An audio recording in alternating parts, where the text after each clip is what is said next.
Today we're diving into the ancient Adrinkra symbols from Ghana. But we're not just looking at them as cool historical art. No, we're going to look at them through a totally different lens. What if they're a kind of code, like for a human operating system? It's a wild idea, so let's get into it. So let me just throw this out there right at the start. What if these incredible, intricate symbols you see, what if they're not just for decoration? What if they're actually a forgotten programming language? Like a literal set of instructions for optimizing, well, us. And believe it or not, that is the exact idea we're unpacking today.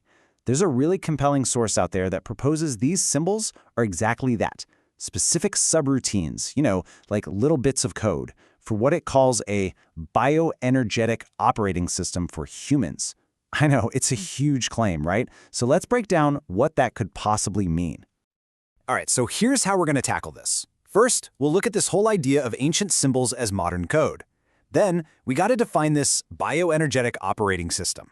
After that, we'll dive into the three main protocols it talks about. One for consciousness, one for vitality, and one for our foundation. And at the end, we'll pull it all together to see the complete picture. Okay, so Section 1. According to this new interpretation, we need to stop thinking of these Adrinkra symbols as just representing vague ideas.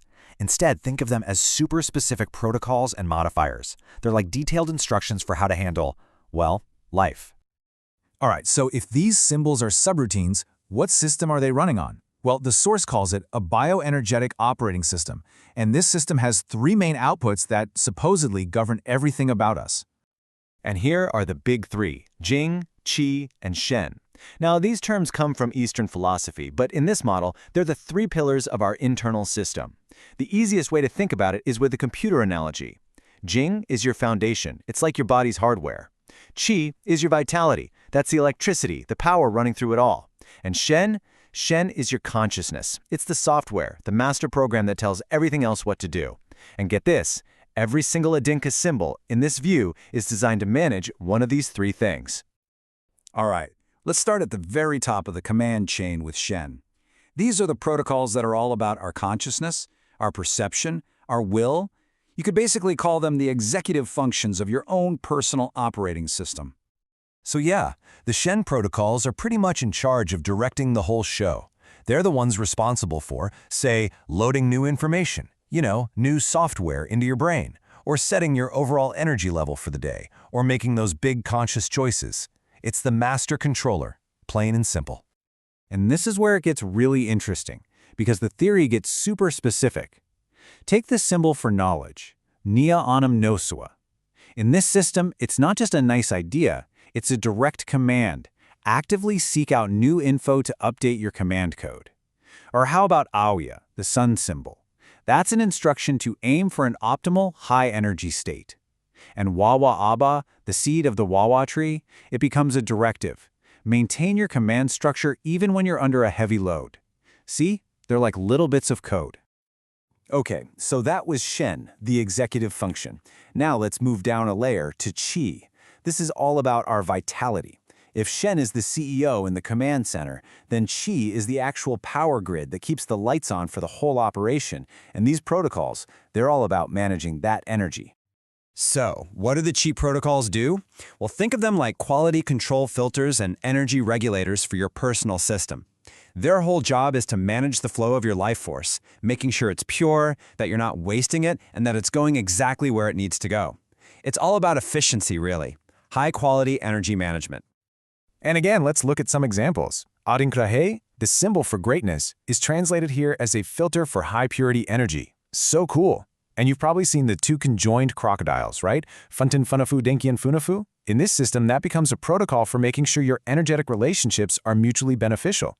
And this one, Odo Nyewi Fi Kwan, gives this beautiful instruction. Ensure your energy always returns to your core self. It's about not losing yourself to the outside world. And that brings us to the final and maybe the most crucial level, Jing. This is our deep, foundational essence, our core strength. You could think of it as the very bedrock of our being. So as you can imagine, these protocols are all about protection and integrity. Now, here's the thing about Jing. According to this model, it's a non-renewable resource. It's like the fundamental, unchangeable base code of your entire system. That means the Jing protocols are absolutely critical. They are the firewalls, the defense mechanisms, the integrity checks designed to protect that core energy reserve from ever getting depleted or corrupted. So yeah, the focus here is totally on defense. The symbol Asasi Yuduru, which represents the divinity of the earth, becomes an instruction to ground your Jing code for stability and strength. Dwenemen, the ram's horns, is a protocol that tells you to use your strength wisely to avoid unnecessary depletion. It's about conservation. And then Onyan Kopona do Mofie acts like a final system integrity check, making sure you're still aligned with your source, your core programming. Okay, so we've looked at the three parts: Shen, Qi, and Jing. Consciousness, vitality, and foundation. Now let's pull back and look at the big picture.